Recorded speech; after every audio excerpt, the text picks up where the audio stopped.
பால்காரே நீ போ. பணமா? நாளைக்கு சேர்த்தரையா? இன்னைக்கு கொடுப்பான்னு பார்த்தேன். வாயா போஸ்ட் எங்கயா ரூவா? இந்தா. அடே ஏடி 5 ரூபா நோட்டு? யாருக்காவது மணி ஆர்டர் வந்துச்சா? அச்சடிச்சேன். அத பத்தி உனக்கு என்ன? சில்லறையை கொடு, மோதிரத்தை எடு. நான் 4 பேருக்கு போய் ஆகணும். போயா, உன் நேரம் இப்ப புடிச்சு வச்சிருக்காங்க. இந்தா 1.25 ரூபா. மோதிரம் மோதிரம். வரையா?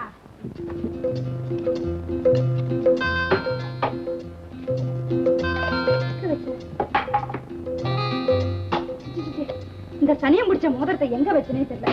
இந்த பிள்ளை என்ன என்ன வேணாலும் சொல்லு, ஆனா என் மோதிரத்தை சனியன்னு சொல்லாத, மரியாதையா பேசு. எங்க அப்பா மிலிட்டரியில் அவில்தாரா இருந்தப்போ கர்னல் துரை அன்பளிப்பா கொடுத்தது. யார் கொடுத்தா எனக்கு என்னையா? நான் என்ன முழுங்கிட வப்பறேன். தேடி எடுத்து வைக்கிறேன், நாளைக்கு வந்து வாங்கிக்கோ. நாளைக்கா? அதெல்லாம் முடியாது. நேத்து நீ என்ன நம்பல, இன்னைக்கு நான் உன்னை நம்ப முடியாது. இப்பவே வச்சாகணும். இப்பவே? ஆமா. ஏன் இப்படி அவசரப்படுற? இத தின்னுட்டே நான் போய் தேடிட்டு வந்துடுறேன். சீக்கிரம் எடு.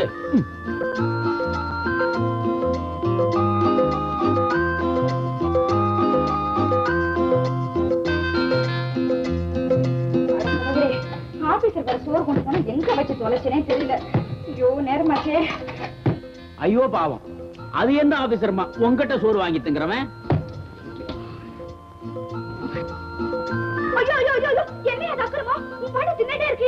ஆமா, நீ லோலோ லோலோலும் தேடிட்டு இருக்கிற வரைக்கும் நான் அம்போ நின்னுட்டு இருக்க முடியுமா? பசி நேரம் பயத்துக்குள்ளது. நீ ஒரே ஒரு வாழைப்பழத்தை கொடுத்து வேடிக்கை காட்டுற. நானாயா வேடிக்கை காட்டுறேன்? ஏன் தலையெழுத்தியா? நான் ஒரு குரல் கொடுத்தா இந்த ஊரே மிரளும். கேவலம் ஒரு மோதிரம் என்ன மிரடுது. இத பாரியா, போயிட்டு நாளைக்கு வாயா. இதை எப்படியா தேடி வச்சிருக்கிறேன். நாளைக்கா? இந்த பாரு, நான் எப்ப வேணாலும் வருவேன். நீ மட்டும் மோதிரத்தை கொடுக்கல, நடக்கிறதே வேற. ஆமா பாவி மனுஷா, ஒரு சேப்பு பழத்தையும் காலி பண்ணிட்டாரு. நான் சொல்றத கேடா. இன்ஸ்பெக்டர் ஐயா கூப்பிடாரு, வரமாட்டேன்னு சொல்றியே. யாரா இருந்தா எனக்கு கிடையா? சும்மா கேசுடுவேன் கேசு. நான் உனக்கு கெஞ்சி கேக்குறேன்டா, தயவு செஞ்சு வந்துடுறேன். என்ன போலீஸ்காரையா, என்ன விவகாரம்? தலை விதிங்க. இவரு பழைய கேடிங்க. இப்ப இவன் கள்ளசாராயம் விக்கிறதா இன்ஸ்பெக்டர் யாருக்கு எப்படியோ தெரிஞ்சு போச்சு. அரெஸ்ட் பண்ணி கூட்டாடான்னு சொன்னாரு. இங்க வந்தா கீசிடுவேங்கிறான். பின்ன எதுக்கா கெஞ்சிக்கிட்டு இருக்கீங்க? ஸ்டேஷனுக்கு தள்ளிட்டு போக வேண்டியதானே? என்ன தள்ளிக்கிட்டு போறவன்? சும்மா கீச. எனக்கு வர ஆத்திரத்துக்கு இவனை பிச்சு கொதறிடுவாங்க. அதான் இந்த வட்டாரத்து எம்எல்ஏ இவன் கையில இருக்கிறதா சொல்றான். அப்புறம் குத்தம் செஞ்சு இவனை விட்டுட்டு என்ன சஸ்பெண்ட் பண்ணுவாங்க, நீதி விசாரணை நடத்துவாங்க. அதுதாங்க பாக்குறேன். இல்லன்னா கீசிடுவேன் கீசு. பாத்தீங்களா, மறுபடியும் கீசிடுவேன்றான். இந்த மாதிரி கேடிங்களை அடிக்க கூடாது, அன்பான திருத்தணும்னு சொல்றாங்க. முடியுங்களா? அதாவது நாட்டுல கொலையும் கொள்ளை அதிகமா போயிடுச்சு. என்ன உன் இஷ்டத்துக்கு பேசிக்கினே போற? கீசிடுவேன் கீசு. கீசிடுவேன் கீசு. ஸ்டேஷன்ல கிளி. ஏயா குத்தவாளி போலீஸ்க்கு எதிராக வாதாடிக்கிட்டு இருக்கான், நீங்களா சும்மா வேடிக்கை பார்த்துட்டு இருக்கீங்களே. நல்ல விஷயங்களை பொதுமக்கள் போலீஸ்க்கு உதவியா இருக்கிறமே தவிர குத்தவாளிகளுக்கு பாதுகாப்பா இருக்க கூடாது. கவனம் வச்சுக்க. 40 நாள் தவணைக்குள்ள நாம 4 பேரும் நிரபராதின்னு ஜனங்க முன்னாடி நிரூபிச்சு காட்டணும்னா அது நடக்கக்கூடிய காரியமா? இத பாருமா, நமக்குள்ளவே இப்படி கேள்வி கேட்டுக்கிட்டே இருந்தோம்னா நம்ம எதிர்காலம் கேள்விக்குறியாதான் ஆயிடும். ஆபீசர் ஏற்கனவே 40 நாள் தவணை கொடுத்தாரு, அதுல 10 நாள் செத்து போச்சு. மீதி 30 நாள். அதுக்குள்ள நிரூபிச்சு ஆகணுமே நாம நிரபராதின்னு. இல்லன்னா நம்ம இல்ல ஊர்ல ஜெயில தான் இருக்கும். சென்ட்ரல்ல போடுறானோ சேலத்துல போடுறானோ ஒருத்தரோட ஒருத்தர் பாசத்தோட பாத்துக்கவே முடியாது. ஐயோ, நெத்தி விரவ நிலத்துல விட நாய் போல அலைஞ்சு கஷ்டப்பட்டு சேர்த்த கருப்பு பணம் அத்தனையும் வெளியே கொண்டு வந்துருவான் போல் இருக்கே. அந்த அளவுக்கு பயம் இருந்தா எல்லாத்தையும் என்கிட்ட கொடுத்து வைங்களே. என்ன தீவாரி கோழி மாதிரி முளைக்கிறீங்க? ஒண்ணு இல்லைங்க, அப்படியே கொடுத்தாலும் அது யானை வாயில போட்ட கரும்பாயிடுமேன்னு தான். பாத்தீங்களா நமக்குள்ள ஒத்துமை இல்ல, நம்பிக்கை இல்ல, நம்ம உருப்படவா போறோம். கரெக்டா சொன்னீங்க. அத புரிஞ்சுக்கிட்டுதான் அந்த ஆபீசரும் உங்க எல்லாரையும் ஓட ஓட விரட்டாரு. அவர் விரட்டுறது இருக்கட்டும், போஸ்ட் நீ எதுக்காக உள்ள வந்த? இப்ப என்னங்க செய்யறது? வெளியில நின்னு எத்தனை வாட்டி போஸ்ட் போஸ்ட்னு கத்துறது? யாரு வரலன்னா வெராண்டாவில போட்டு போக வேண்டியதானே? போட்டு போகலாம், வெறுங்கிறதா சார் இருந்தா. இது ரெஜிஸ்டர் லெட்டர் ஆச்சே, கையெழுத்து போடணுமே. அடடே ரேக்லா, இந்த கிண்டல் கிறுக்கெல்லாம் என்கிட்ட வச்சுக்காத. ரேக்லா சார், அன்னைக்கு ஏதோ ஏடா கூடமா நடந்து போச்சு. அதையே மனசுல வச்சுக்காதீங்க. என்ன மன்னிச்சிருக்க.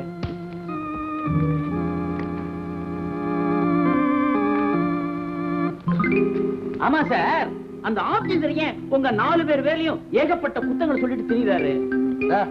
அவரு உன்கிட்ட சொன்னாரா? பின்ன எனக்கு எப்படி தெரியும்? ஏழைகளை மோசம் பண்ற மோசக்காரன், அயோக்கியன், சண்டாளன், சண்டாளி அப்படி கேவலமா கண்டபடி பேசிட்டு திரியுறாருங்க. பேசினா பேசணும், நீ போய் இவன் வேலையை பாரு. அது எப்படிங்க? 4 நல்லவங்களை பொல்லாதவங்க சொன்னா எப்படி பொறுக்க முடியும்?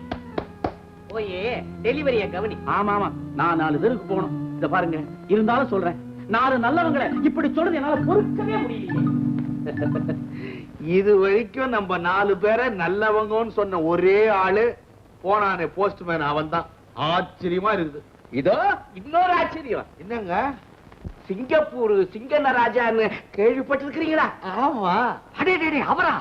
பெரிய கோடீஸ்வரராச்சே, கொடை வள்ளலாச்சே. உலகம் போற்றும் புண்ணியவாங்க அவரு. அரசாங்கத்துல அவருக்கு பெரிய செல்வாக்காச்சே. என்னங்க எழுதியிருக்காரு? அப்பேற்பட்ட தனமா நாளைக்கு நம்ம ஊர் பயணிகள் விடுதிக்கு வரப்போறாரு. நம்ம 4 பேரையும் அங்க வந்து சந்திக்கும்படியா எழுதி இருக்கிறாரு. இத்தனைக்கும் நம்ம அவரை பார்த்தது கூட கிடையாது. அவரு என்னடான்னா நம்ம பார்க்கணும்னு ஆசைப்படுறாரா?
இந்த நாட்டுல நல்லவங்க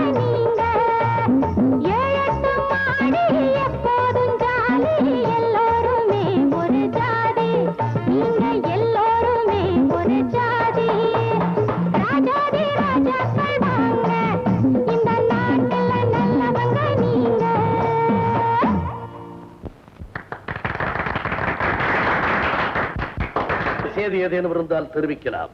கான்பூர் கலைக்கல்லூரிக்கு 10 லட்சம் நன்கொடை அளித்ததற்கு நன்றி கடிதம் வந்திருக்கிறது. வாணிபுரம் வைத்திய ஆராய்ச்சி நிலையத்திற்கு அளிக்கப்பட்ட 50 லட்சத்திற்கு பாராட்டு கடிதம் எழுதியுள்ளார்கள். அத்துடன் துபாய் நாட்டிலிருந்து தங்கச்சுரங்க வரவு 4 கோடி 48 லட்சமும், சைகோனில் இருந்து வைரச்சுரங்க வரவு 7 கோடி 20 லட்சமும் டிராப் மூலம் வந்துள்ளது. இதுவா முக்கியமான செய்தி? அம்மனூர் அங்காள பரமேஸ்வரிக்கு 1 கோடி ரூபாயில் வைர கிரீடம் செய்ய ஆர்டர் கொடுத்தோமே, தயாராகிவிட்டதா? இன்னும் 10 நாட்களுக்குள் தயாராகிவிடும். நல்லது நல்லது. இந்த ஊர் பெரிய மனிதர்கள் இதோ இவங்கதான். வணக்கங்க.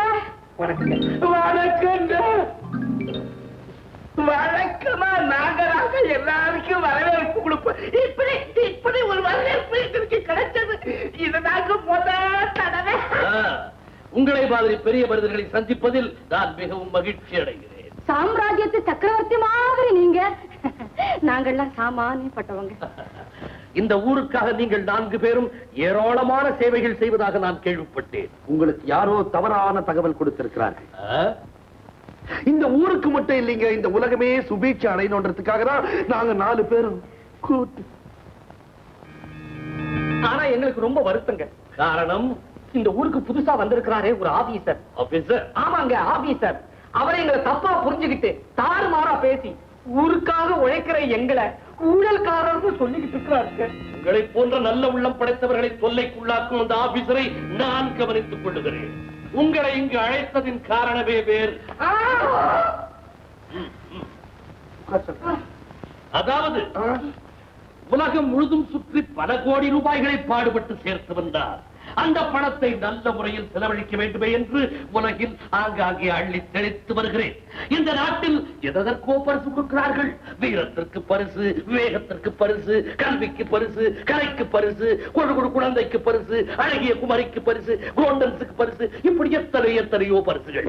ஆனால் நல்லார் ஒருவர் உளரே, அவர் பொருட்டு எல்லோருக்கும் பெய்யும் மழை என்ற வாக்கியத்தின் இலக்கணமாக நல்லவர் எவருக்காவது யாராவது பரிசு கொடுத்திருக்கிறார்களா? இல்லையே. நான் கொடுக்க போகிறேன். அதுவும் 10 லட்சம் ரூபாய்கள். இந்த ஊரில் உள்ள மக்கள் அனைவரும் ஒருமுகமாக யாரை நல்லவர் என்று கூறுகிறார்களோ அவருக்குத்தான் அந்த பரிசு.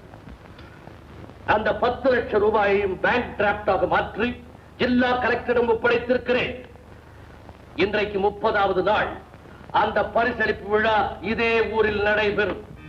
இந்த ஊர்ல இருக்கிற மக்கள் பூரா மோசம், ரொம்ப மோசம்.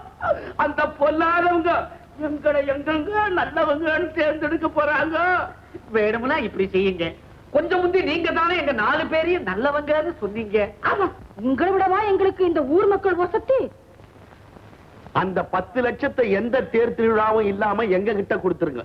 சிந்தாம செதறாம ஆளுக்கு 2.5 பிரிச்சுக்கிறோம். தவறு தவறு. இந்த ஊரில் உள்ள மக்கள் குரல்தான் அதை தீர்மானிக்க வேண்டும். வாங்க சிங்கிள் டீ போடுமா. இப்பதான் என் பாய்லரை பத்த வச்சிருக்கேன், அப்புறமா வா. காலையிலே டீ இல்லைங்கிறியாமா?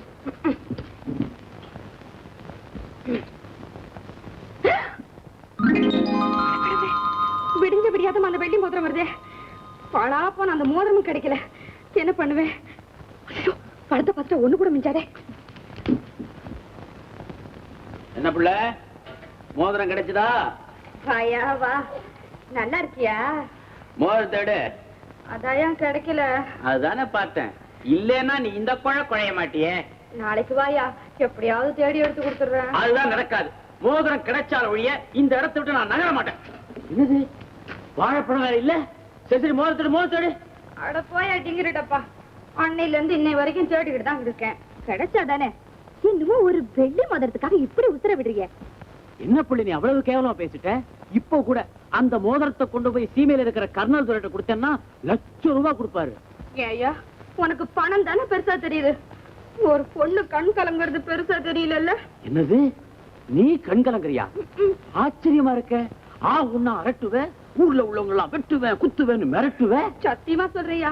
நீ என்ன நினைச்சுக்கிட்டாலும் சரி, எங்க ஆத்தா அப்பனை ஒரே நாள்ல தூக்கி கொடுத்தப்ப கூட நான் இப்படி துக்கப்படல. அந்த பழா போன மோதிரத்துக்காக ராத்திரி பூரா நான் எம்பூட்டு அழுதுன்னு தெரியுமா? அடப்பாவமே, ஒரு பேச்சு எனக்கு சொல்லி அனுப்பிக்க கூடாது? எதுக்கு? கண்ணை தொடச்சு விடவா? இல்ல, உன் கண்ணத்துல 2 பலாறு கொடுத்து இப்படி கவனக்குறைவா நடக்கலாமான்னு கண்டிச்சிருப்பேன். யாரு?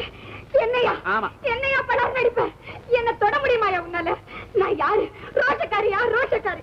உத்தரையே விட்டுடுவேன். பெரிய மோதிரம். உன் மோதிரம் முக்கா துட்டு போறாது. போயா, இந்த எல்லாத்தையும் எடுத்துட்டு போ. இந்த கரையை எடுத்துட்டு போயா. எல்லாத்தையும் பெரிய மோதிரம். போயா, போ. எல்லாத்தையும் போயா. என் மோதிரம் நிஜமாவா? இந்த பாரு. ஆத்தாடி, நல்ல காலம். சாமி, உனக்கு ஒரு கும்பிடு, உன் மோதிரத்துக்கு ஒரு கும்பிடு. ஆட விடு.